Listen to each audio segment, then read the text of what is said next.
cables de cobre, pincharlos y poder capturar alguna comunicación. ¿Qué opinas? Los cables de cobre, por ejemplo, yo puedo agarrar un teléfono de pruebas, pinchar el cable y ponerlo en la comunicación ajena. En este caso, ¿sería posible hacer una fibra óptica? ¿No es posible? No es posible. Es cierto, o sea, no es posible, y si se quisiera hacer, se requeriría un equipo especial, pero créanme que hay que cortar el cable. Hay que cortar, fusionar y conectar al equipo. Mientras tanto, ya se detecta una alarma y se ubicó dónde está el problema, ¿no?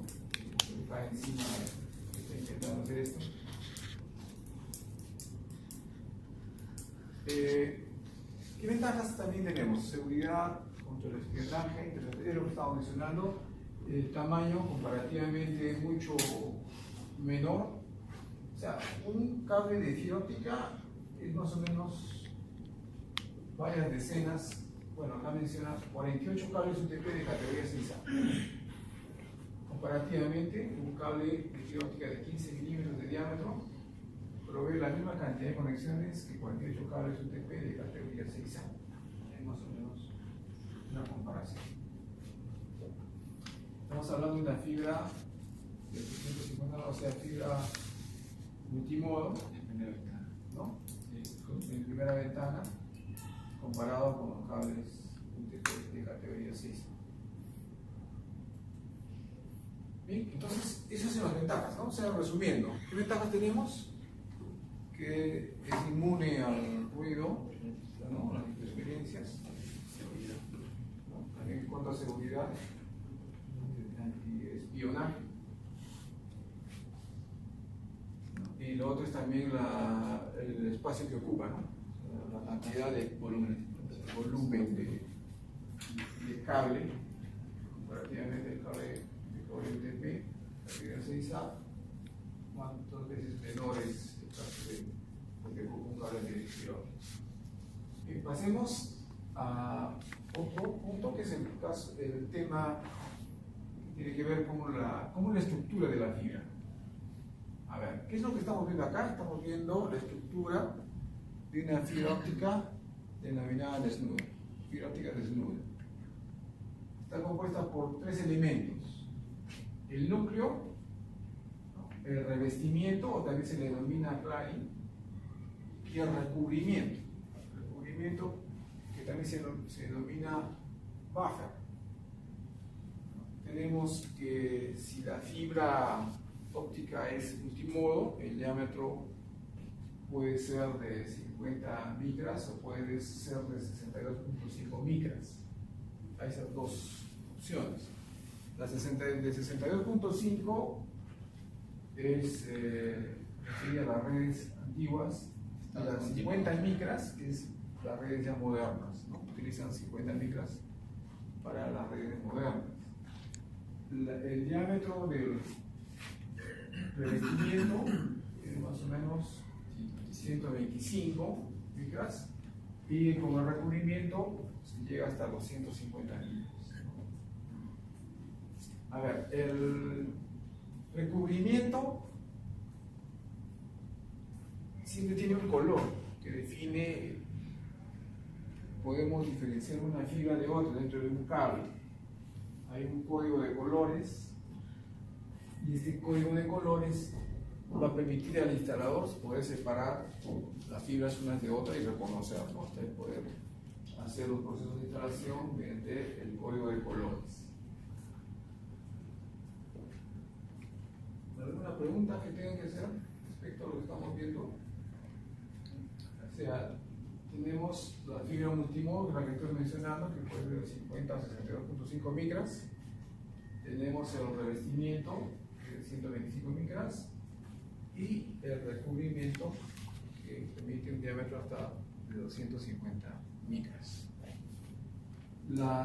Existen en el mundo fabricantes de fibra desnuda.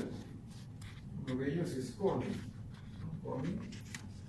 Los fabricantes de fibra desnuda proveen a otras fábricas el insumo para que puedas construir los cables. Y se pueden ya enchaquetar las fibras y organizar, ya sea de cables de 6 fibras, de 12 fibras, 24 fibras, 36, 48 fibras, ¿no? Y claro, hilos, ¿no? Entonces estos se pueden a su vez individualmente enchaquetar para aplicaciones para interiores o insertar un gel, o también puede ser un material hidrófugo que no es un gel, y utilizarse para aplicaciones de planta exterior. Hay dos opciones: planta interior o planta exterior. Con el planta exterior utilizan materiales hidrófugos, ¿no? Uno es el gel y el otro es o especie de un talco, me parece un talco, que son las fibras, los cables modernos, que son más fáciles de poder empalmar. Y entonces, dentro de lo que es fibras, tenemos las monomodo. La fibra monomodo tiene el núcleo, un diámetro de aproximadamente 9 micras o 10 micras, ¿no? De 8 a 10 micras, es más o menos el diámetro del núcleo. Vamos a ver más adelante. Tenemos que las fibras ópticas tienen un índice de refracción en el núcleo, cuyo valor es menor que el índice de refracción del revestimiento, ¿no? Son dos cilindros, uno dentro de otro. Tenemos en el N1, que se representa el índice de refracción del núcleo.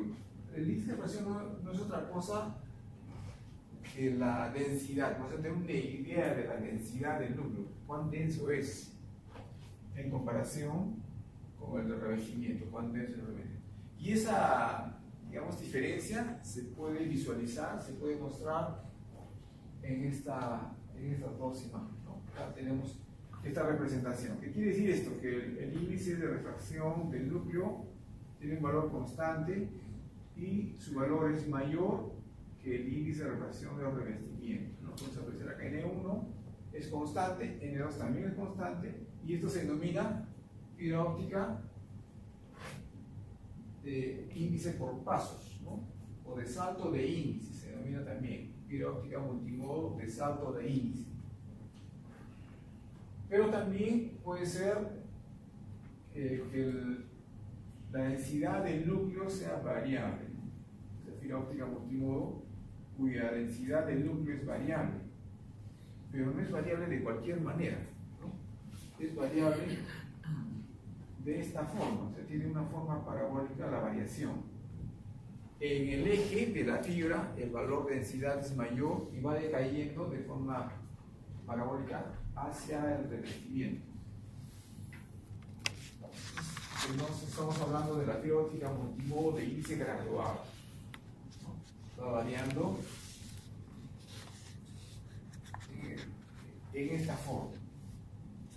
Ahora alguien dice, pero ¿cómo puede haber una fibra óptica cuyo núcleo varíe de esta forma? ¿Cómo se consigue técnicamente realizar esto? Sucede que en los procesos de fabricación se va generando por capas, ¿no? Por capas se va generando el núcleo. O sea, se van inyectando materiales, ciertos materiales, y se va asentando, se va solidificando una capa y luego se va añadiendo otra y otra y otra y otra, cuyo índice de refracción se va generando de esta manera. Los materiales seleccionados son de tal forma que se va generando que la densidad vaya variando. Entonces, ¿cuál es la ventaja de una fibra sobre otra? ¿Cuál es la ventaja? ¿Por qué tenemos dos tipos de fibra multimodo? Podríamos tener solo uno. En realidad, lo que sucede es que esta fibra óptica de salto de índice es una fibra óptica que no se utiliza para propósitos comerciales. Tiene mucha atenuación. Entonces, a propósito de didáctico está bien explicar que existe la fibra óptica multimodo de salto de índice, pero para propósitos comerciales no.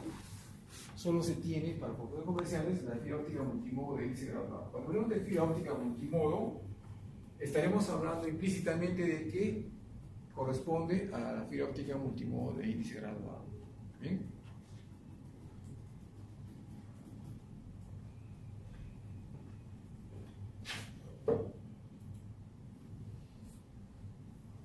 Bien, entonces, de manera didáctica nos vamos a referir a la fibra óptica multimodo del salto de índice, porque es más fácil explicar qué es lo que sucede dentro de la fibra utilizando este tipo de fibra, ¿no?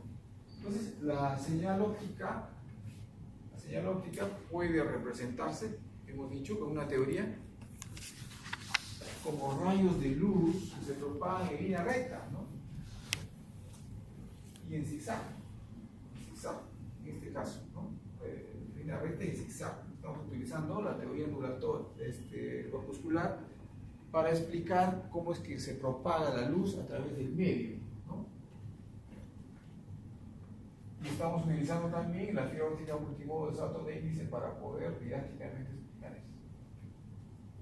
Entonces tenemos los rayos meridionales, que son los que se propagan a través de la fibra. Sucede que cuando la luz viaja y se propaga a partir de cierto ángulo, para ángulos mayores se refleja la luz a través del medio, sin pérdida, es decir, que no hay rayo de luz que pase al revestimiento. Y esto se da cuando tenemos el ángulo, este ángulo es el ángulo crítico de la reflexión total. En relación a la normal, a partir de este ángulo, del ángulo crítico de la reflexión total, para ángulos menores, o digamos, si el ángulo es de acá, para ángulos mayores, sucede que la luz se va a propagar sin pérdida. ¿No? Es así como debe de viajar la luz a través de la fibra, sin pérdida. Es decir, para ángulos iguales o mayores al ángulo crítico de la reflexión total. ¿Cuál es el ángulo crítico? Es aquel ángulo que se forma entre la normal y el rayo de luz. A partir de este ángulo, para ángulos mayores, la reflexión es total. O sea, a partir del ángulo crítico de la reflexión total, la luz se va a propagar a través del medio sin pérdida. Entonces, esos rayos que se propagan se denominan rayos de luz meridionales. ¿Sí? Entre diferenciar la refracción con la difracción, es que acá las señales de luz se refractan, pero no si salen del núcleo se difractan. Ajá. Pero cuando están dentro se reflejan. Se reflejan. Cuando están dentro del núcleo, y si no hay refracción, solo hay reflexión. Y la reflexión se produce a partir de este ángulo. Es decir, que no hay paso de luz hacia el revestimiento. Si no hay paso de luz hacia el revestimiento, quiere decir que no hay pérdida. Porque toda energía óptica queda atrapada o confinada dentro del núcleo. Es como una manguera, pues, ¿no? Es una manguera con huecos y una manguera sin huecos, ¿no? Cuando una manguera está con hueco, pues el agua va a jugar por ese hueco. En este caso, si el ángulo es menor, se produce refracción. Y esa refracción no es otra cosa que pérdida de luz hacia el revestimiento. ¿Ya? Bien, entonces, nos valemos de la teoría corpuscular para poder explicar cómo es la transmisión de la luz a través del medio. Pero también está la ley de Snell para poder explicar qué sucede acá, qué sucede en la frontera, qué sucede en la frontera entre el núcleo y el revestimiento. Había mencionado una normal, había mencionado un rayo de luz, había mencionado un ángulo. Para un ángulo menor que el ángulo crítico, como este ejemplo, se produce lo que es refracción. Y este rayo que se refracta no es otra cosa que parte de la energía óptica que tiene este rayo de luz se traslada hacia el revestimiento. Y ese rayo de luz que se refracta no es otra cosa que pérdida de luz. Entonces, en este punto se produce esta ley, se define esta ley. O sea, ¿qué dice la ley de Snell en este punto, en la frontera? Dice el índice de refracción del medio 1, que es el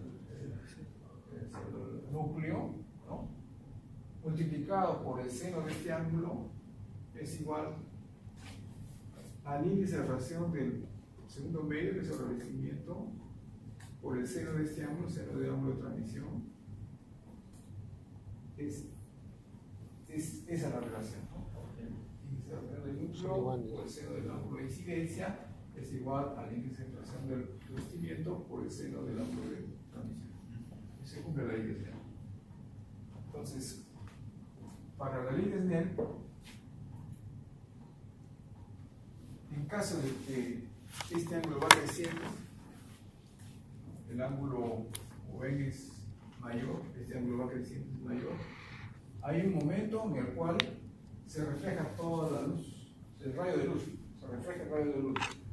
No hay un rayo que se transmite, ¿no? No hay refracción, solamente hay reflexión. A partir de este ángulo se produce la reflexión interna total. A partir de este ángulo. Y este rayo también se denomina modo, ¿no? Modo es la trayectoria que va a seguir un rayo de luz a través de la fibra. Entonces, como este rayo, a partir de este rayo, hay otros rayos que van a tener ángulos mayores al crítico, son los otros modos en la fibra. Por eso que se denomina fibra óptica multimodo, porque se propagan múltiples rayos con diferentes trayectorias.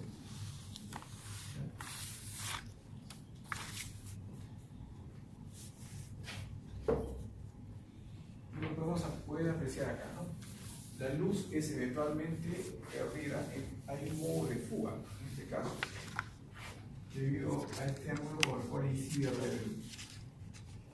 Esto se denomina modo de fuga para todos los rayos que están por debajo de la luz.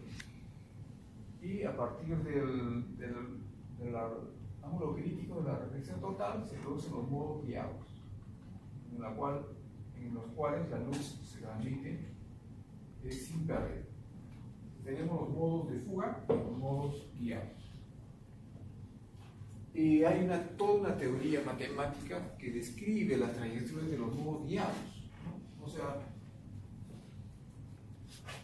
tienen que darse las condiciones de los rayos de luz que viajan a partir de este ángulo crítico, de tal forma que sea considerado como un modo. Existen modos que están definidos también, tienen sus propias denominaciones. Este es el frente de onda de por ejemplo, este caso. Y estamos ya relacionando la teoría corpuscular con la teoría ondulatoria, ¿no?, con los modos diarios. Estos son los modos de fuga. Y estos son los modos, como indiqué, cada modo guiado tiene su denominación. Ya están definidos. Matemáticamente ya están definidos.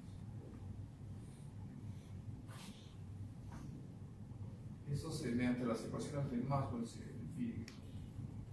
Acá podemos apreciar, ¿no?, diferentes modos. No voy a entrar ya en detalle de esto, creo que es más matemático que otra cosa. No es totalmente del curso, pero si ustedes quieren mayor detalle, pueden relacionarse al video que está dentro de su hoja Excel. Porque hay justamente hay un video que puede dar mayor detalle de esto, ¿no? ¿Qué significan estos modos, ¿no?, diferentes modos?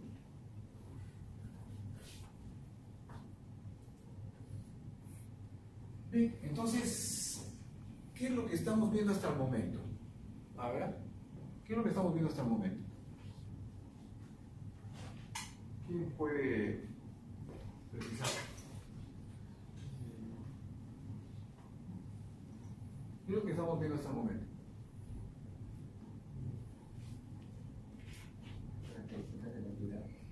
Ya. ya la estructura de la fibra, ¿no? ¿Cómo es estructuralmente la fibra? ¿No? Está definida como un núcleo, un revestimiento y bueno, Recubrimiento. el vidrio como tal. recubrimiento, ¿no? Tenemos un núcleo, un revestimiento y un recubrimiento. ¿Ya? ¿Qué más? El uso de la fibra multimodo y monomodo. La diferencia entre fibra dentro de lo que es multimodo, la diferencia entre, hemos clasificado en dos tipos de fibra óptica multimodo. ¿Cuáles son? ¿Recuerdas?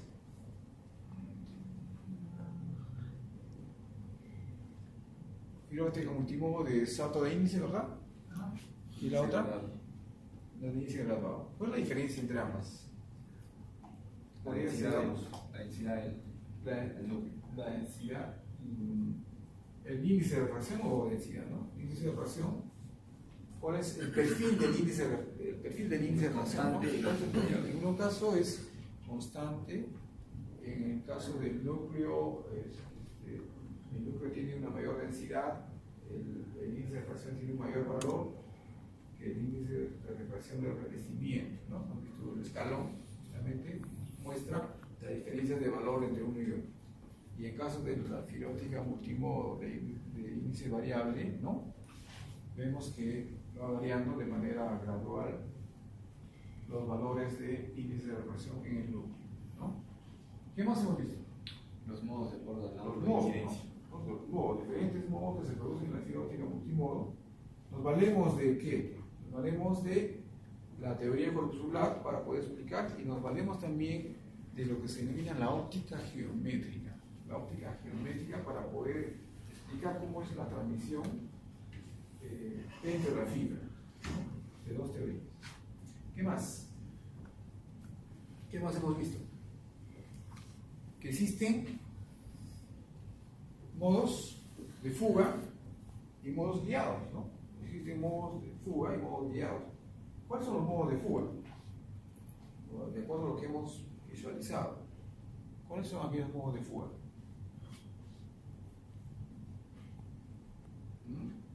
No lo he entendido, profe. Modo de fuga, modo.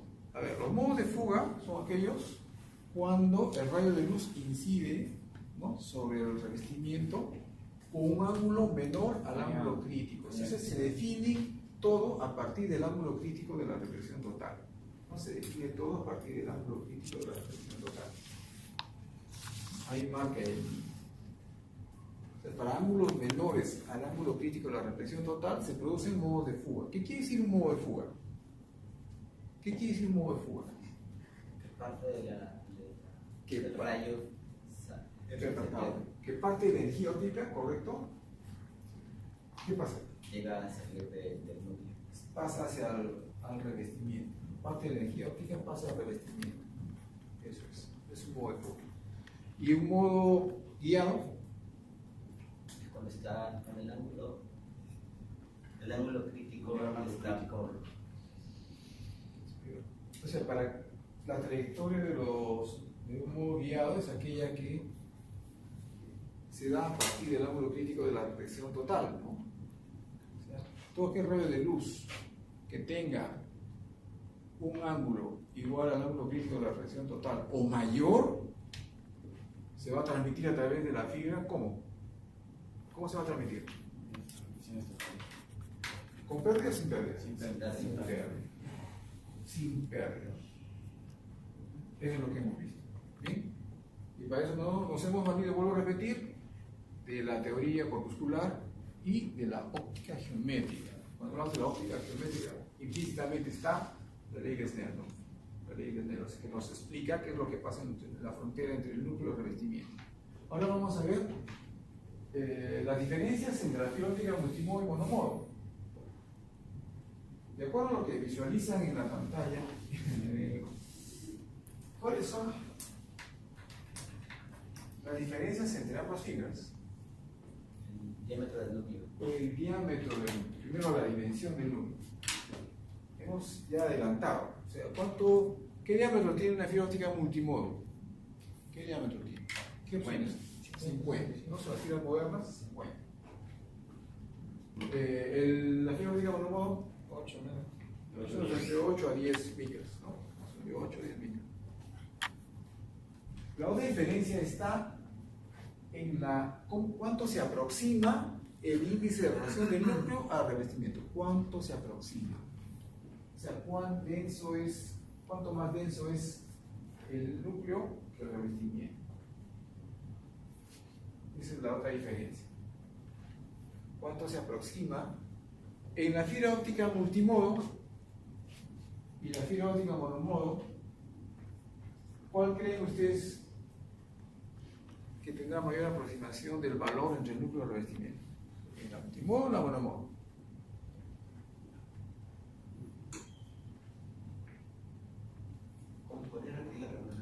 La pregunta es, ¿cuánto se aproxima el índice de refracción del núcleo al índice de refracción del revestimiento en la fibra óptica monomodo y en la multimodo? ¿Cuál creen ustedes que se aproxima más? ¿En la fibra óptica monomodo o en la multimodo?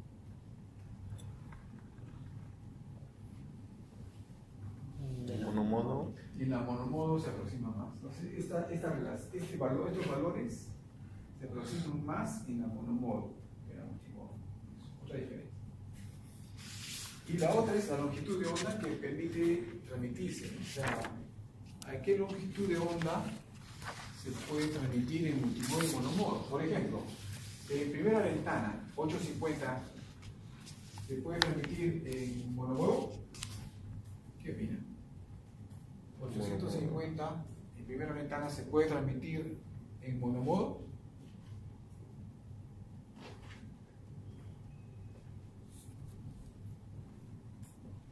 Bueno, en multimodo, ¿qué ventana se puede transmitir? Primera ventana y segunda ventana. En multimodo, primera ventana y segunda ventana. En multimodo, perdón. Y en monomodo se transmite en segunda ventana y en tercera ventana. Es decir, segunda ventana puede transmitirse tanto para una como para otra. Esa es la tercera diferencia. ¿Puedes repetir, por favor? En fibra óptica multimodo se puede transmitir en primera y en segunda ventana. En monomodo se puede transmitir en segunda ventana y en tercera ventana.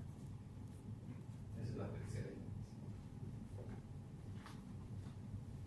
Pues un ejemplo, pregunta. Tercera ventana más o menos, ¿qué longitud de onda es? Tercera ventana es 1550. Ya, entonces en último también se podría transmitir en tercera ventana. ¿Es posible? No. ¿No es posible? No, no es posible.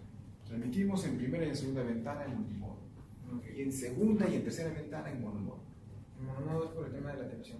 Tengo entendido, ¿no? ¿Ah? Tengo entendido que es por el tema de la atenuación. Hace un rato mostró el cuadro porque estaba, indicaba que la atenuación iba disminuyendo si cogíamos la longitud de onda más alta. ¿Es así? Segunda y tercera ventana también. Claro, un tema es la atenuación, otro tema es la dispersión. Pero es correcto lo que mencionas. Bien. ¿Cuánto de luz se puede capturar en el núcleo de la fibra? ¿Cuánto de luz se puede capturar en el núcleo de la fibra? Depende del ángulo de refractación. Depende del ángulo crítico, ¿no?, de la reflexión total. Depende del ángulo crítico de la reflexión total, ¿no? Acá, a partir de este ángulo, se supone en este punto, se define el ángulo crítico de la reflexión total considerando una normal, ¿no? Ya, ese ángulo de acá, ese ángulo se corresponde con el ángulo ya fuera de la fibra, ¿no?, con el cual va a ingresar el rayo de luz hacia el núcleo de la fibra. Entonces, para este ángulo crítico de la reflexión total existe un ángulo máximo con el que va a ingresar la luz, el rayo de luz hacia el núcleo de la fibra. Y ese ángulo máximo define la cantidad de luz que puede aceptar la fibra, ¿no? Define la cantidad de luz. Eso se llama el cono de aceptación. Este beta define el cono de aceptación, es decir, la cantidad de luz que puede recibir la fibra. Bien, vamos a mencionar las causas que generan atenuación en la fibra. ¿Qué causan atenuación en la fibra? La atenuación es un problema que se refiere a la pérdida de potencia óptica en la fibra, ¿no? Si la señal óptica pierde potencia, el alcance va a ser menor. Entonces, tenemos dos grandes causas que originan la atenuación. Una de ellas son las causas intrínsecas, que se refieren básicamente a los procesos de fabricación de la fibra, a la parte que corresponde propiamente al material. Menos la absorción, es decir, por ejemplo en el cobre, ¿no? El cobre, la señal eléctrica va a viajar a través del cobre, va a tener atenuación, igual que pasa en la fibra, y esa atenuación se debe básicamente al material. En este caso la fibra óptica también, el sílice genera atenuación, pérdida. ¿Por qué? Porque los fotones interactúan con los átomos de sílice y van a ir restándole energía, ¿Qué pasa con esa energía que se pierde, que se va perdiendo? Se va a transformar en otro tipo de energía. Esa energía térmica o energía vibracional, ¿no? Por la fricción entre los fotones y las moléculas o perdón, los átomos de sílice, se produce una fricción, se produce un cambio de energía. Pero felizmente, ¿no? Baja la proporción de estas pérdidas, más o menos del orden de 4 o 5% que se pierden debido al material. ¿Qué pasa cuando el material, el núcleo de la fibra, tiene lo que se denomina impurezas, ¿no? O sea, moléculas de otro material, ¿no? ¿Qué pasa? Sucede de que los fotones, al incidir sobre estos, digamos, materiales de otra densidad distinta, va a producir reflexiones de la luz y va a hacer que se desvíen hacia otra dirección, ¿no? Eso se denomina, bueno, acá se menciona como dispersión, ¿no? Pero habría que ser más preciso. Dispersión de Rayleigh, ¿no? Es la denominación exacta. Esta dispersión de Rayleigh no es otra cosa que la incidencia de los fotones sobre estas impurezas que originan el cambio de dirección. ¿No? Y ese cambio de dirección genera a su vez pérdida, porque va a salir, esa luz va a salir hacia el revestimiento, ¿no? Va a perderse ese revestimiento.